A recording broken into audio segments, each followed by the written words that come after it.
20 minute में 20 खबर में आपका स्वागत है और मैं हूं आपके साथ आरजू साई। हम अगले 20 मिनट में आपको देश और दुनिया की 20 ऐसी खबरें बताने वाले हैं जो इस वक्त न केवल सुर्खियों में हैं बल्कि दिलचस्प और अहम भी हैं। तो शुरू करते हैं 20 मिनट में 20 खबरों का सिलसिला। सबसे पहले देखेंगे कि राजस्थान की कौन कौन सी खबर इस वक्त अहम है। जयपुर ग्रेटर नगर निगम आयुक्त से हाथापाई मामले में राजस्थान सरकार ने बड़ी कार्रवाई करते हुए जयपुर ग्रेटर मेयर सौम्या गुर्जर और 3 पार्षदों को तत्काल सस्पेंड कर दिया है। जिन बीजेपी पार्षदों को सस्पेंड किया गया है उनमें पार्षद अजय सिंह चौहान, पारस जैन और शंकर शर्मा शामिल हैं। स्वायत्त शासन विभाग ने रविवार की देर रात चारों को सस्पेंड करने के आदेश भी जारी कर दिए हैं। दरअसल शुक्रवार को मेयर सौम्या गुर्जर और आयुक्त यज्ञमित्र देव सिंह के बीच शुरू हुई तीखी बहस के बाद 3 पार्षदों पर बैठक छोड़कर जा रहे आयुक्त का हाथ पकड़कर धक्का मुक्की और पिटाई करने का आरोप लगा था। आयुक्त की शिकायत पर 3 पार्षदों पर एफआईआर दर्ज हुई और फिर इस घटना की सरकार ने शुरुआती जाँच करवाई, जिसमें मेयर सौम्या गुर्जर और 3 पार्षदों को घटना के लिए जिम्मेदार माना और विस्तार से जांच की सिफारिश के साथ ही आगे जांच का हवाला देकर इन्हें सस्पेंड किया गया। इनके निलंबन आदेश में लिखा है कि मेयर सौम्या गुर्जर की मौजूदगी में आयुक्त नगर निगम जयपुर ग्रेटर से अभद्र भाषा का इस्तेमाल हुआ, सरकारी काम में बाधा डाली गई। सीसीटीवी में रिकॉर्ड हुई तस्वीरों में ये लोग जिस इमारत पर पत्थर फेंक रहे हैं वो महवा विधायक ओम प्रकाश हुड्डा का होटल है, जो दौसा के जयपुर रोड स्थित मंसूरी पेट्रोल पंप के सामने है। इस पत्थरबाजी को लेकर विधायक के भाई ने केस भी दर्ज करा दिया है, जिसके मुताबिक इस पत्थरबाजी में होटल के शीशे टूट गए हैं, साथ ही कर्मचारियों को चोटें भी आई हैं। विधायक के होटल पर पत्थरबाजी की खबर के कुछ ही देर बाद दौसा पुलिस मौके पर पहुंच गई थी और पूरे मामले की जांच शुरू कर दी थी।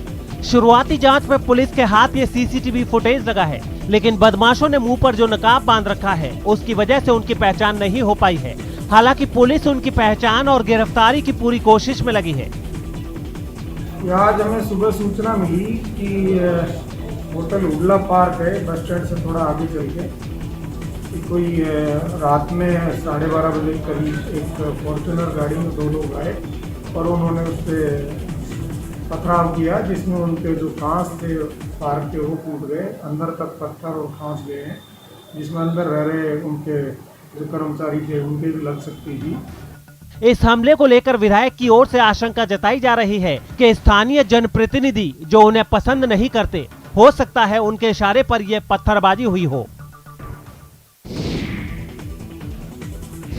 करौली पुलिस की गिरफ्त में खड़ा शख्स देखने में जितना शांत लग रहा है, असलियत में ये उससे कहीं ज्यादा गुस्सैल है और किसी की भी जान ले सकता है। आपको बता दें कि हिंडौन सिटी के बजनिया का पुरा के रहने वाले इस भूर सिंह जाटव को पुलिस ने चचेरे भाई की हत्या के आरोप में गिरफ्तार किया है। पुलिस का कहना है कि भूर सिंह जाटव ने शनिवार की रात करीब 7:30 बजे मजदूरी कर लौट रहे अपने चचेरे भाई की गांव के पास ही धारदार हथियार से हमला कर हत्या कर दी थी। इस मामले में मृतक के सगे भाई देवी सिंह ने आरोपी के खिलाफ नामजद प्राथमिकी दर्ज कराई थी, जिसके बाद डीएसपी किशोरी लाल और थाना प्रभारी गिरिराज के निर्देशन में कोतवाली थाना पुलिस ने आरोपी भूर सिंह को गिरफ्तार कर लिया। पुलिस का कहना है कि मृतक उसकी पत्नी को गलत नजर से देखता था, जिसकी वजह से उसने गुस्से में आकर उसकी हत्या कर दी। घटनाक्रम है जो थाना कोतवाली हिंडौन क्षेत्र में हुआ था। घटना की गंभीरता को देखते हुए जो है तत्काल ही मेरे द्वारा सीओ हिंडौन को दिशा निर्देश प्रदान किए गए। सीओ हिंडौन के नेतृत्व में हिंडौन सर्किल के समस्त एसएचओ द्वारा टीम के तौर पे काम करते हुए आज जो है 24 घंटे के भीतर ही मुख्य आरोपी जो है इसमें भूर सिंह पुत्र रामचरण, उसे हिरासत में आज ले लिया गया है और उससे पूछताछ में प्रथम दृष्टया उसने जो है घटना को कारित किया जाना कबूल किया है। इस पानी का रंग जितना काला है ये उतना ही गंदा, बदबूदार और दूषित भी है और जब ऐसा पानी नहर में आ जाए होश उड़ना लाजमी है।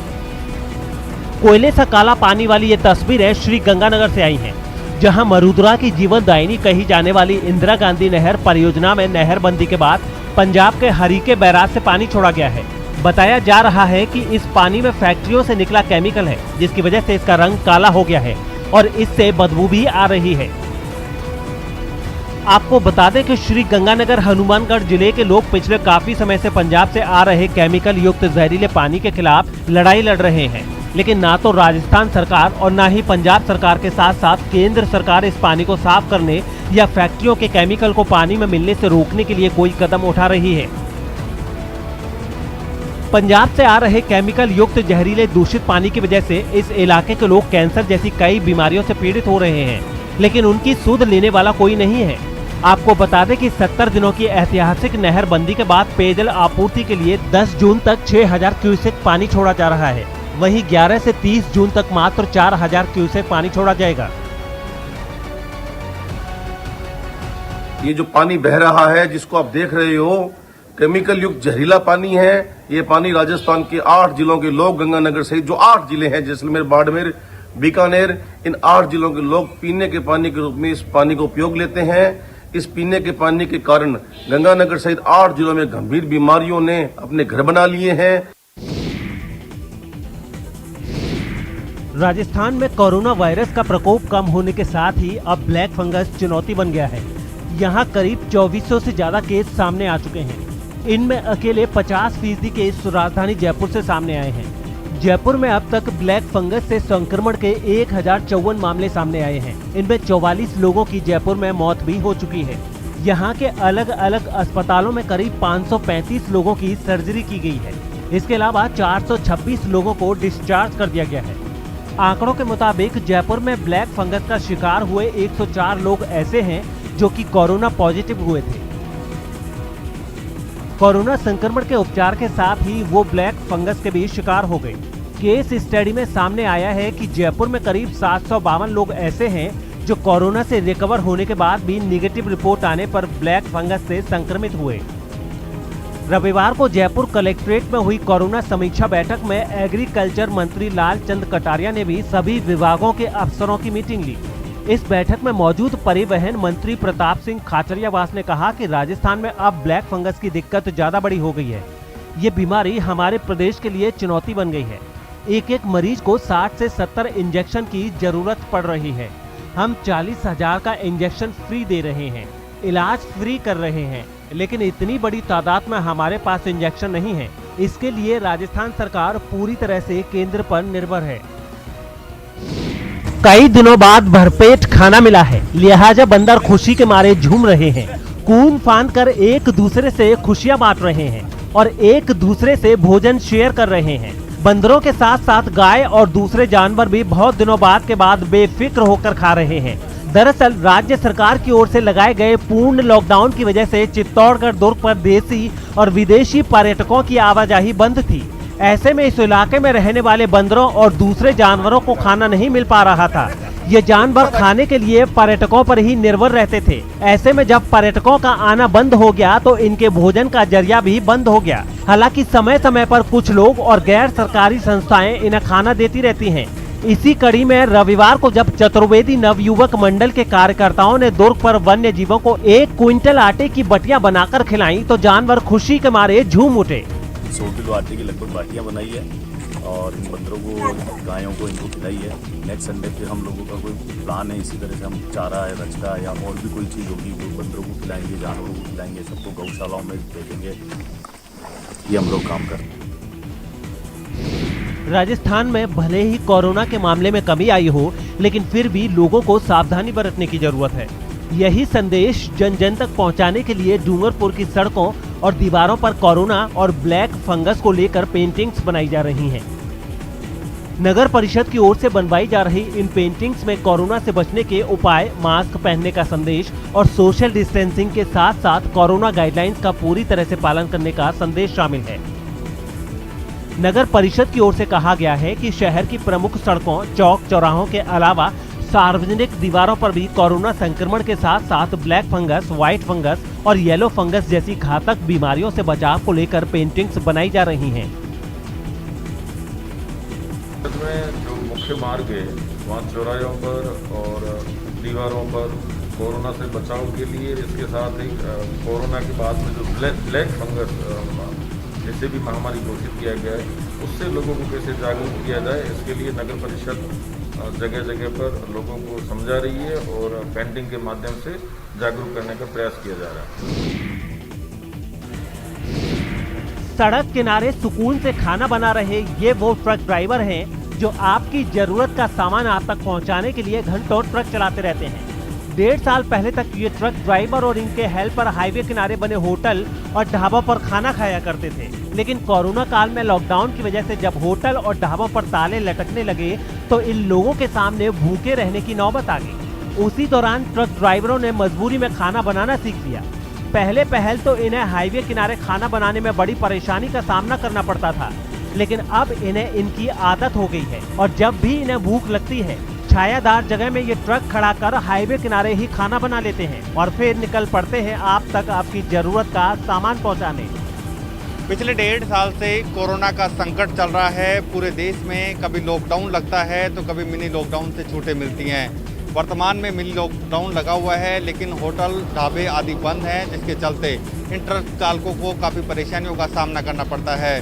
पहले ये हाईवे के किनारे होने वाले होटल ढाबों पर खाना खा लेते थे, लेकिन पिछले 2-1.5 साल से इनको खुद को ही खाना बनाना पड़ रहा है। हालांकि बीच में जब कुछ महीने का जब लॉकडाउन हटा था तब इनको होटल ढाबों का फ़ायदा मिल चुका था, लेकिन एक बार फिर अब इनकी स्थिति वापस पहले जैसी हो गई है और ये हाईवे के किनारे पर ही खाना बनाते हैं। हमारे साथ जो ट्रक चालक हैं उनसे हम बात कर लेते हैं। भैया, किस तरह की आपकी चेंज आया है? पहले कैसे खाना बनाते थे जब लॉकडाउन नहीं था पूरे देश में, और पिछले 1.5 साल से किस तरह आप चेंज आया है? पहले लॉकडाउन नहीं था, जब तो हम होटल पे खाते थे। जब 2020 से लॉकडाउन चल रहा है, जब से हम बना के खा रहे हैं गाड़ी में। आशीष शर्मा, न्यूज़ 18, दौसा। गोल गोल लड्डू बनते देख किसके मुंह में पानी न आ जाए। वैसे आपको बता दें, ये लड्डू आपके लिए नहीं, उन जरूरतमंदों के लिए हैं जो लॉकडाउन और मुफलिसी की वजह से इन दिनों 2 वक्त की रोटी का भी जुगाड़ नहीं कर पा रहे हैं। ये तस्वीरें प्रतापगढ़ के छोटी सादड़ी की इंदिरा रसोई की है, जहां इंदिरा रसोई के तहत बनने वाले खाने के साथ साथ लड्डू भी बनाए जा रहे हैं। इतना तो आप जानते ही हैं कि कोरोना की वजह से राज्य सरकार ने इंदिरा रसोई के तहत जरूरतमंद लोगों के लिए फ्री खाने का इंतजाम कर रखा है, लेकिन प्रतापगढ़ के लोगों के लिए दोहरी खुशी की बात यह है कि यहाँ की इंदिरा रसोई के संचालक की तरफ से उनके खर्चे पर खाने के साथ लोगों को एक मिठाई भी दी जा रही है। खाने के साथ मिठाई देने वाले संचालक का कहना है कि ये शादी ब्याह का सीजन है, ऐसे में लोगों की जिंदगी में मिठास लाने के लिए वो अपने निजी खर्च पर अलग अलग तरह की मिठाइयाँ बनवाकर इंदिरा रसोई के साथ लोगों को फ्री में बांट रहे हैं। जब से सरकार ने गरीबों के लिए निःशुल्क भोजन की वितरण की व्यवस्था की है, तब से हमने भी 25 मई से गरीबों के लिए मिठाई और नमकीन की व्यवस्था करवाई है, जिससे गरीबों और असहाय लोगों को उनको ऐसा नहीं लगे कि हम कहीं फंसे हुए हैं कोरोना काल में। उनको भी हमने अच्छा खाना देने का प्रयास किया और साथ में इंदिरा रसोई के संचालक की ओर से भी हमने मिठाई और नमकीन की व्यवस्था शाम सुबह चालू कर रखी है, जो कि 8 तारीख तक सरकार के आदेश तक ये प्रक्रिया चालू रहेगी, ताकि गरीबों को और मजदूर वर्गों को भी मिठाई और इस कोरोना काल में 1 साल भर से जो महामारी चल रही है, इसमें उनको भी, उनके परिवारों को भी खुशी मिले और मिठास के रंग में वो भूले। और इसी प्रकार हमारी तरफ से 8 तारीख तक नमकीन और मिठाई की व्यवस्था चालू रहेगी। आंखों में गम का समंदर लिए ये 70 साल की मोटी बहन है। एक के बाद एक 3 बेटों की मौत के बाद से मोटी बहन की जिंदगी का हाल बेहाल हो गया है। ना तो अब इनके घर का कोई कमाने वाला है और ना कोई ऐसा जो इन्हें सरकारी योजनाओं की मदद दिला सके। मोटी बहन सिरोही के केर गांव की मेघवाल बस्ती की रहने वाली है। बेटों की मौत के बाद मोटी बहन के घर कमाने वाला कोई नहीं है। ऐसे में उन्होंने कई बार सरकारी योजनाओं का लाभ लेने की कोशिश की, लेकिन अनपढ़ होने की वजह से कभी उनका फॉर्म नहीं भर पाया तो कभी अधूरा रह गया। कलेक्टर से उन्हें मदद का आश्वासन भी मिला था, लेकिन क्लेम फॉर्म ना भरे जाने की वजह से इन्हें कोई लाभ नहीं मिल पाया। हमारे साथ में एक बुजुर्ग माई जुड़ी हुई है, उनसे बात करेंगे। आपके परिवार में कितने मेंबर थे?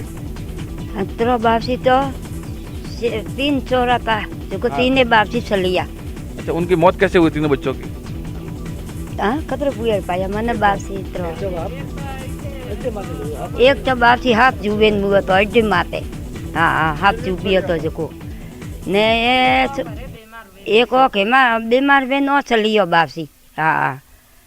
अच्छा, यानी कि इनका साफ तौर से कहना है कि एक सांप के काटने से मरा है और दूसरा सिलिकोसिस बीमारी से, लेकिन शिक्षा के अभाव के कारण ये क्लेम नहीं कर पाए, जिससे सरकारी सारी योजनाओं से इनको महरूम रहना पड़ा।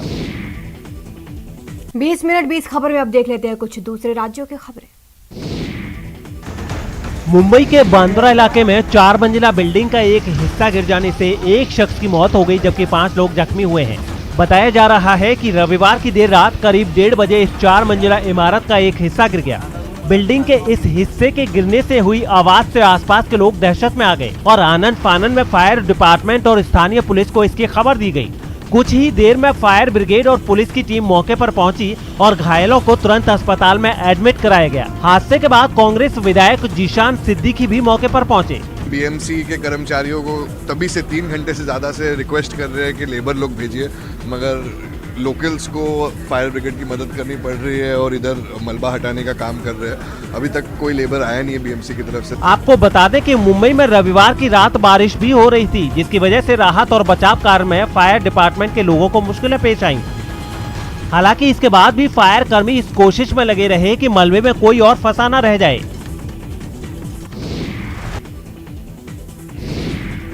बिहार के दरभंगा से हैरान करने वाली तस्वीरें सामने आई।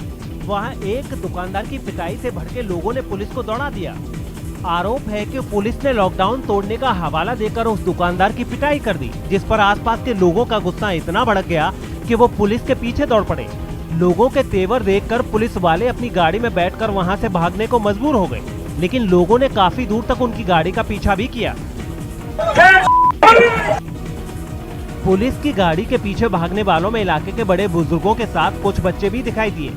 इसके बाद लोगों ने पुलिस और प्रशासन के खिलाफ नारे भी लगाए। हालांकि इस प्रदर्शन के दौरान लोगों ने कोरोना नियमों की भी अनदेखी की। ज्यादातर लोग वहां बिना मास्क के ही दिखाई दिए। वहीं सोशल डिस्टेंसिंग का भी किसी ने ख्याल नहीं रखा।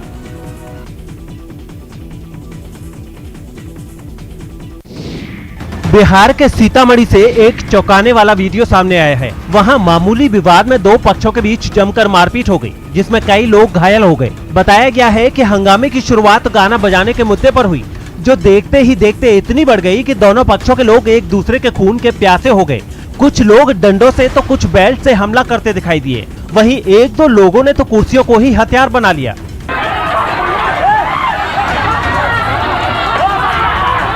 इस बीच वहां मौजूद कुछ बुजुर्ग बीच बचाव के लिए आगे आए, लेकिन इसके लिए उन्हें काफी मेहनत करनी पड़ी। मारपीट कर रहे लोगों को कई बार समझाना पड़ा, तब जाकर मामला थोड़ा शांत हुआ, लेकिन तब तक कई लोग घायल हो चुके थे। खबर है कि वहां पहुंची पुलिस ने न केवल इस लड़ाई को पूरी तरह खत्म कराया, बल्कि घायलों को भी तुरंत अस्पताल में भर्ती कराया।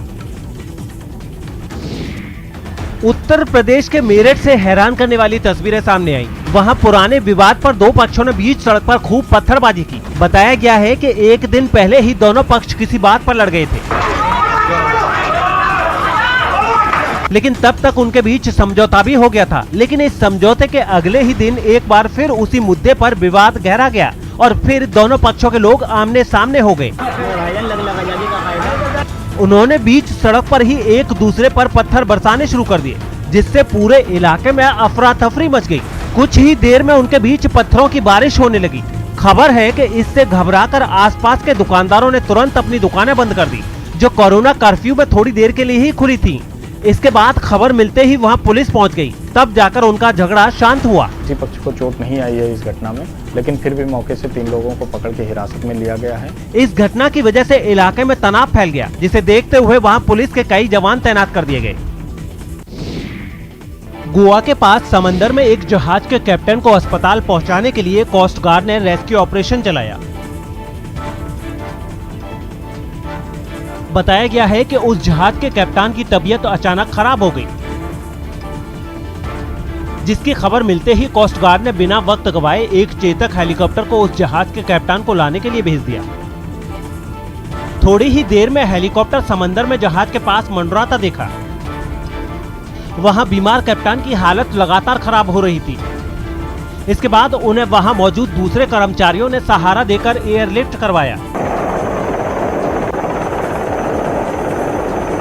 हालांकि तेज हवाओं की वजह से इस ऑपरेशन में काफी परेशानी भी हुई, लेकिन किसी तरह जहाज के कप्तान को हेलीकॉप्टर में बैठाकर किनारे तक लाया गया।